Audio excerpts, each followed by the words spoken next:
Guys, you're looking at two different islands. Fort McRae, which is on Rosamond Johnson Beach, that island. And I'm standing on what many call Sand Island. But if you look at your charts, it's called Robertson Island.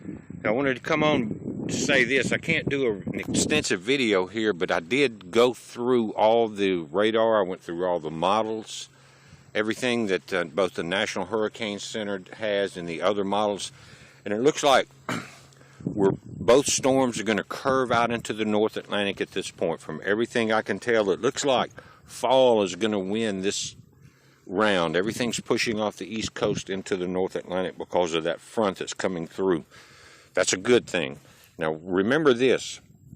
You guys in New York, Manhattan Island, out through there, even though they're calling Matthew a subtropical system, on the last report, it was still 75-mile-an-hour winds. So that's going to throw wind, waves, high tide washes in through there, guys.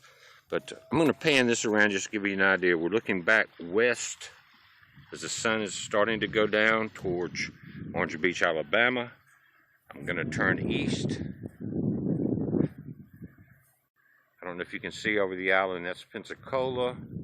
Guys, that lighthouse and the water tanks and that air base is the home of the Blue Angels at the Pensacola Naval Air Station. Again, both storms appear to be curving now. They're not going to meet up in the Atlantic and reform. Most of the models seem to be correct, and if you look at the radar, you can see that that front is definitely winning this battle that's coming from west to east across the United States.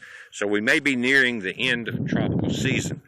One other thing I want to mention, the 4.6 earthquake off the coast of Oregon. You guys pay attention over there. We're dealing with a very strong fault zone area, and they're saying all the people from USGS, from all the earthquake centers are saying that that particular area called the Cascadia Fault Zone is past due. That 4.6 is nothing to overlook. It was off the coast of Oregon, south of Portland, but right on the backside center of this Cascadia Fault Zone. So just pay attention to that as we do it.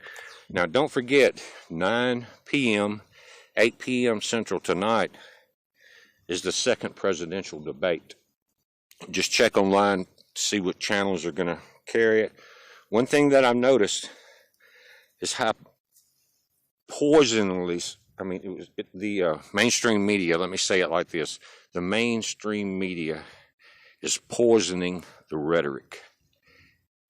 Like the father of lies, guys, if you understand what I'm saying. No one's perfect. We will not see anyone perfect until the return of Jesus Christ. You know that's true, so we're not going to find it in a presidential election. But if you think about the things that Hillary has done, and guys, please spread this information.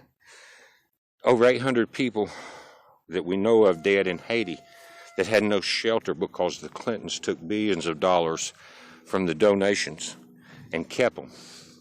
They built a few hotels for their friends, things like that, but the people were left out in the open.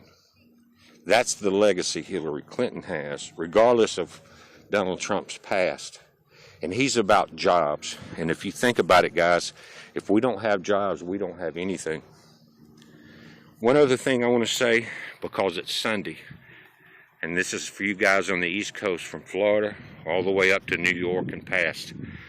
A lot of houses have been devastated. A lot of you guys do not have power. I understand how that feels, because after Katrina, we had neither electricity nor water for 2 weeks. The difference was it came at the end of August, and it was very hot. At least we had this cool front, but guys, people were in 100-degree temperature with 100% humidity, without electricity and without water. The gas shortage is everywhere. Now, we've got a lot of people we need to pray for on the East Coast, because some places have been hit very hard. Over 1 million people are without electricity, and the storm is still, like I said, it's 70 miles an hour, or 75. Now, There's a verse in the Bible, like I said, it's Sunday, I want to say this, and I heard a preacher talk about this in a sermon one time, and I think it's really important. But it's in the Old Testament, it talks about the silversmith, and that God will refine you like the finest silver. That's not verbatim, but look it up. And there's some things that go along with that from a silversmith's perspective, how they have to do this, how they have to refine this fine silver. And I can't remember it verbatim, but I'm trying to be uplifting, which also, guys, look out after your neighbors. Some of you may get water and they may have none. You may get ice, they may have none. You check on them. It will bring the community closer. But anyway, back to this refining the silver. Is if a silversmith, he has to heat this silver up to refine it and get it into a mirror-type polished blade. It has to be in the hottest part of the fire. Listen to what I'm saying. But one thing that the refiner cannot do, you cannot take your eyes off that silver during the heating process, because it could overheat and become brittle, no good. So our Father in heaven, even though you can be refined in the fire, he cannot take his eyes off of you. You understand what I'm saying?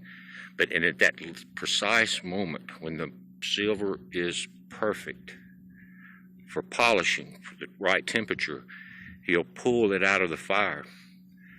And the silversmiths will say that it's right when you can see the image of yourself in that silver. And that's the image of yourself in God. So no matter how bad things appear, that refinement, it may be in the sense of taking you away from the luxuries of things for a while to make you look around.